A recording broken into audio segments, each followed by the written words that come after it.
So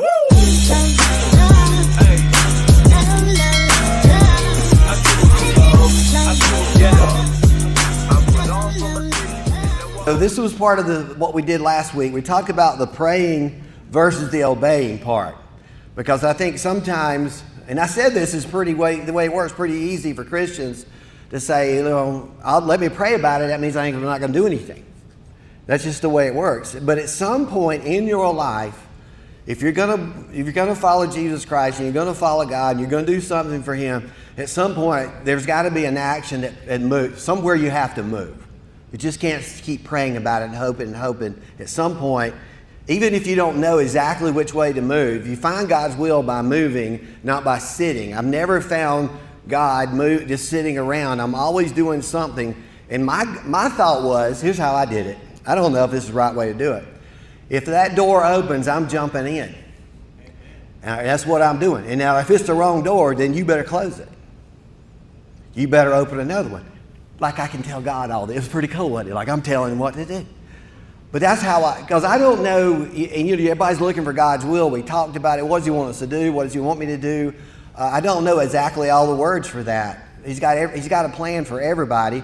And the Bible says He has a race marked out for you. So it's your thing and your race. Most people never get in it. I mean, they like the Christian part, going to heaven part. We do like that. But really, they get in the race. It never gets past us. And we got to be careful with that. So we have to move away from praying to obeying. And then we have to deal with the cards that you've been dealt. And they're not all pretty sometimes. We're not getting what we want. Sometimes things happen in life, and if you live long enough, things are going to happen. This is not heaven. This is the place Jesus said you're going to have a lot of trouble. And we were talking out in the foyer, and some people have more trouble than I do, and then more trouble than you. And does it make you feel better that other people will have it worse off than you? Isn't that just stupid? And it's like, well, everybody's got something going on. And I don't think it's the cards that being dealt. It's kind of how you're going to play them. That's the way I look at it. How are you going to play the cards? And so that's what we talked about last week. And then we had the Rahab story, the prostitute, which I told you 2 weeks ago that there was going to be an ending. Wow, we have the ending. It's coming. It's about to happen. And so we had the Rahab story in there and how she was had no idea who God was. And all she heard was stories. Now they really heard and saw some stories. I'll read some stuff to you in just a minute. But they saw what God could really do. They heard about it, and then this Jordan thing, they crossed the Jordan River, and God just backed everything up, and they went across on dry land. It's just an amazing story. Now everybody's got an idea about what they're dealing with. But Rahab doesn't know who God is, so she don't know how to pray to Him or ask Him for anything. All she knows is she met some men who had the presence of God in their life that changed her. And that's where you've got to go. That's where we are. We can make a difference just having the presence of God in our life. And then we talked about laying these stones down. Now this is really, sometimes when preachers talk, it's really about their life they're telling you. And this is part of what happened to me when I'm reading about this story and the Jordan River and Joshua and crossing over. And then they had the 12 people of 12 tribes that get stones. And they made a little altar on the other side of the Jordan so they could remember and forget at the same time. It's really strange.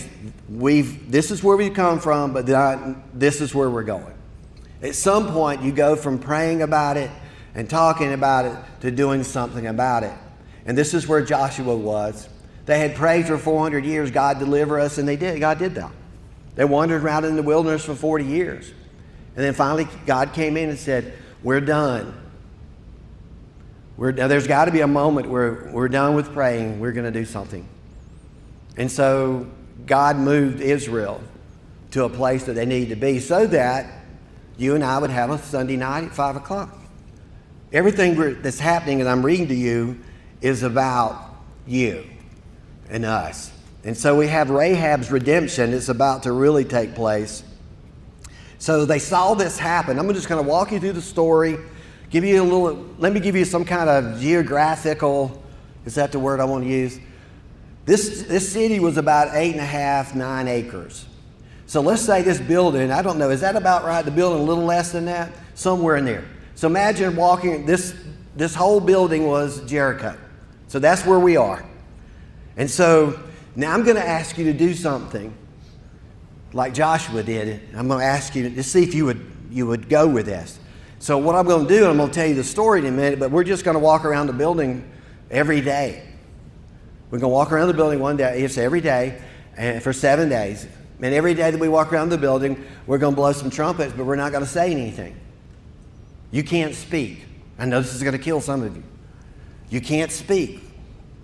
All right? So we're going to walk around the building. We're going to blow some trumpets. You can't speak.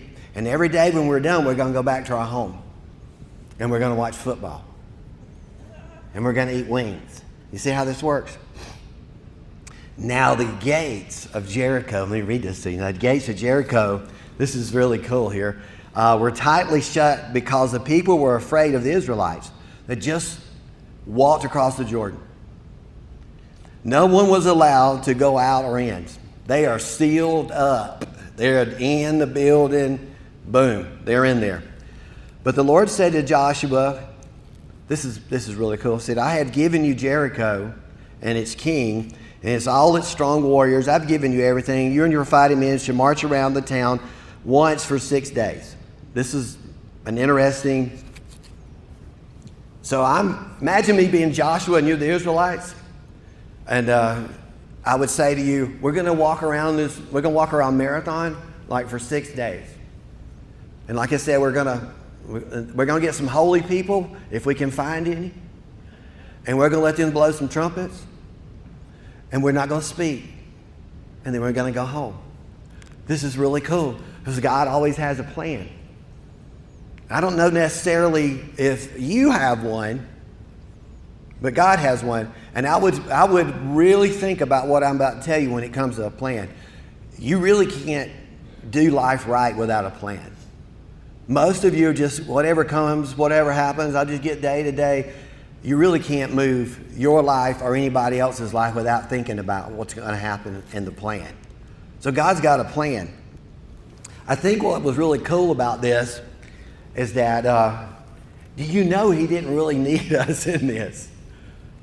He didn't really need them to walk around 6 days. I thought this was an interesting. I mean, he's gonna drop the walls anyway, and you'll see this. He's gonna bring them down. Why can't we just get it all over with? That's what we would say, wouldn't it? Why we gotta walk around? It's hot. It's hot, and I don't like the trumpets. They're not on key. You know, I couldn't do that again if I had to. Y'all good now? Don't make me do that again. And if it goes off again, I'm going to get this other mic over here. And then I'm going to keep getting more mics until I find one that works. So don't mess with me. So here we are, we're going to walk around. I'm like, I don't know. There has to be something that God was trying to instill in the people than just dropping the walls. You see how this works? Okay, that's it.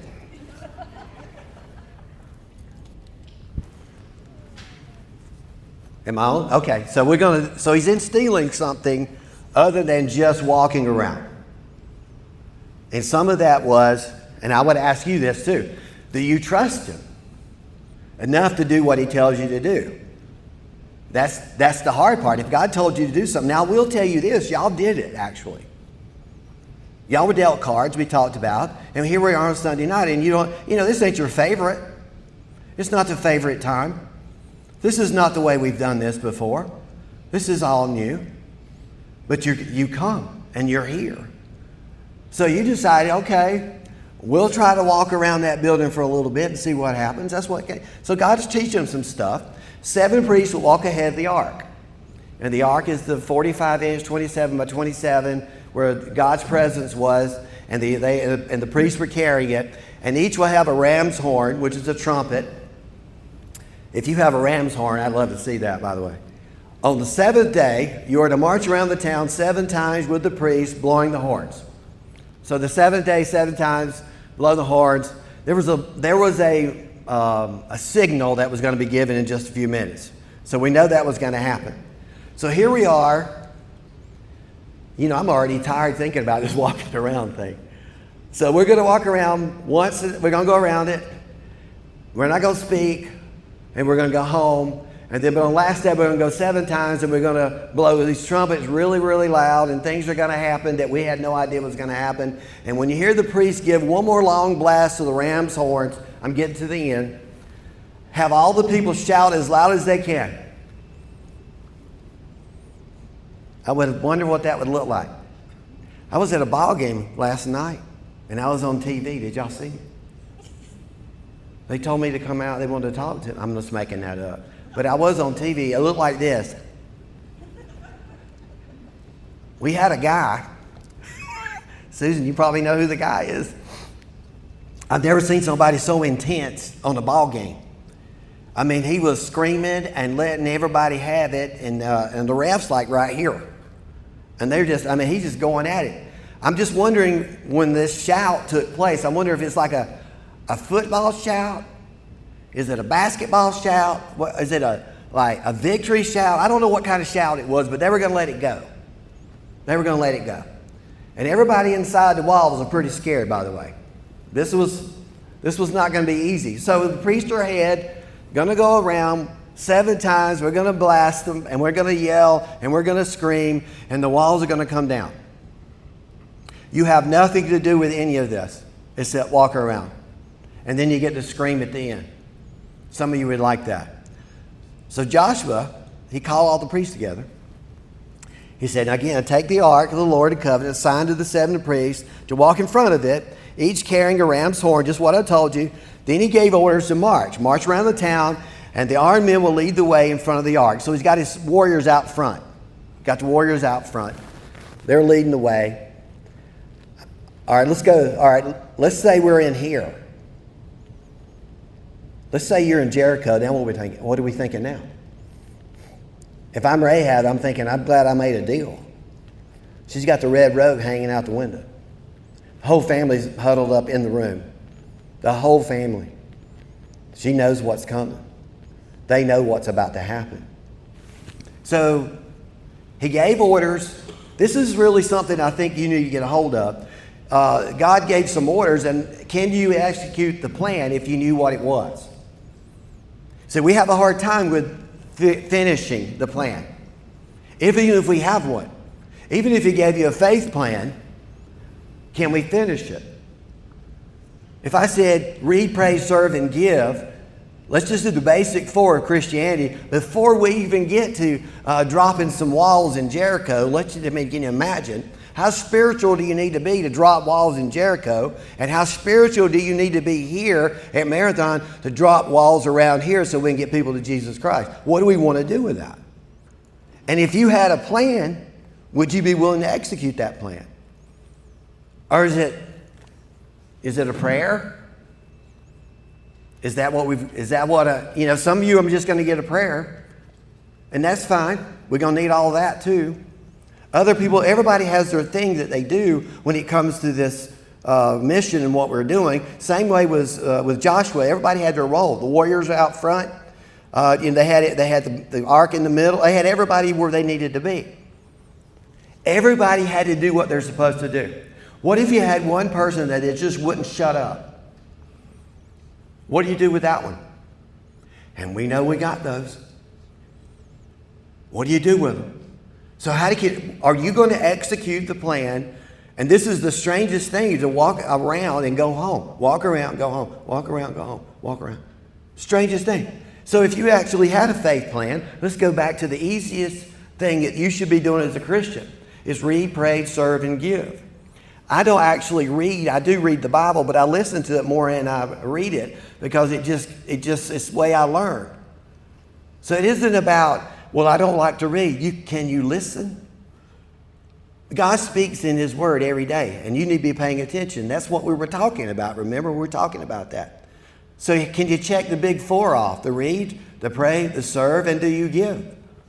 That's a big deal as a follower of Jesus Christ. All those are a big deal. So if you get a faith plan, can you follow it? If you knew what it was. I'm going to give you one. Because you know what y'all tell me? I love y'all.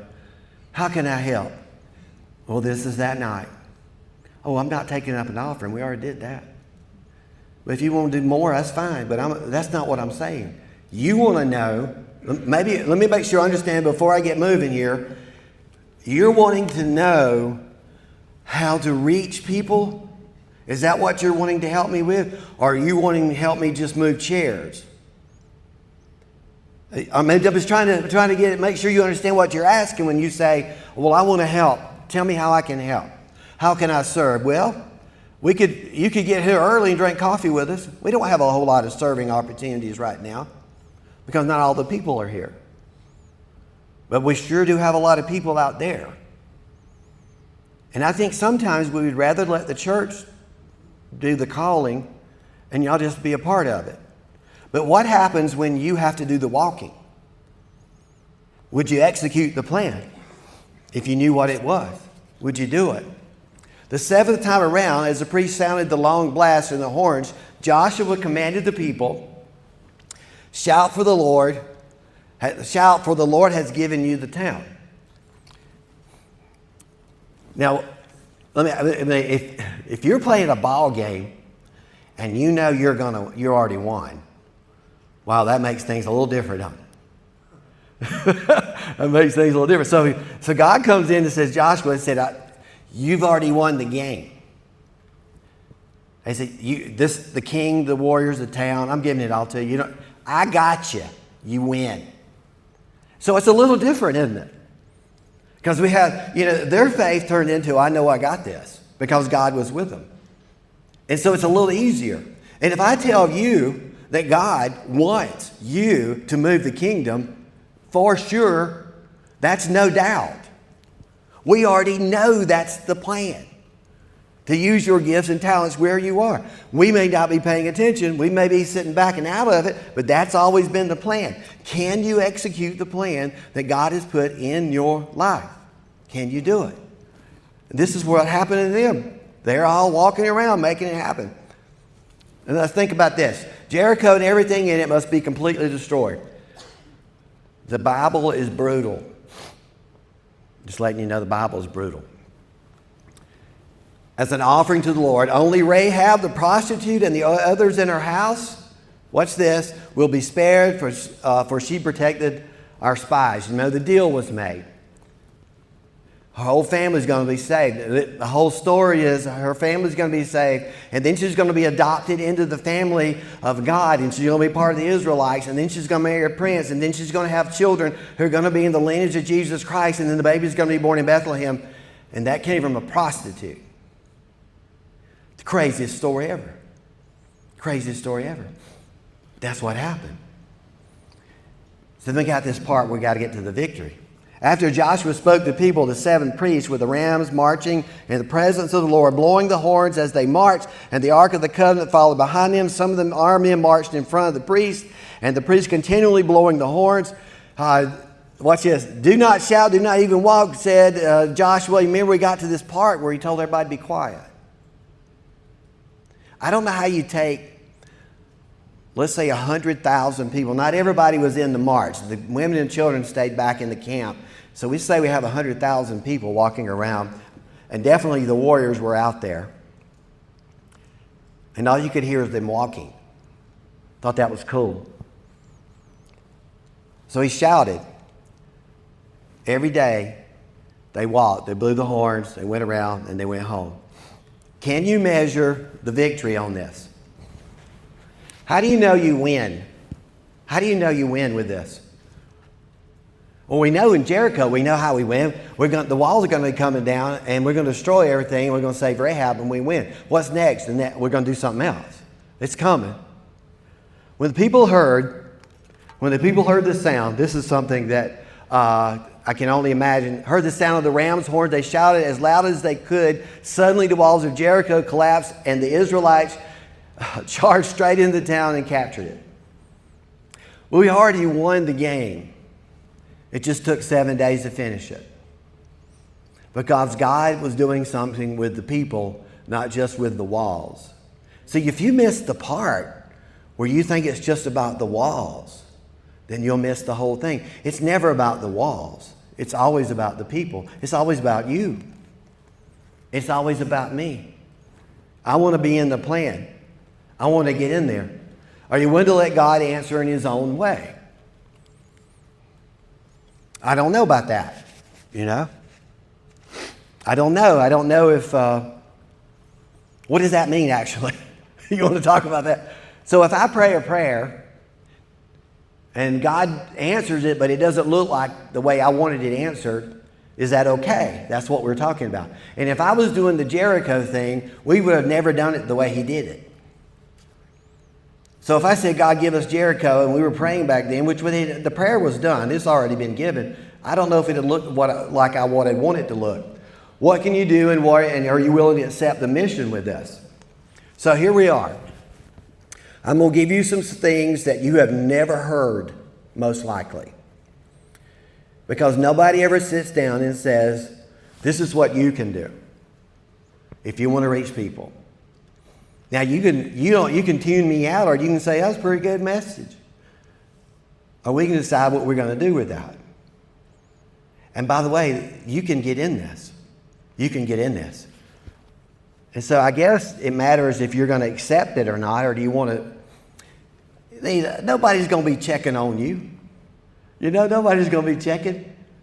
But I'm saying to you, what's about to happen here is going to take you, and you're going to see what's coming down the road. So let's get to it.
Woo!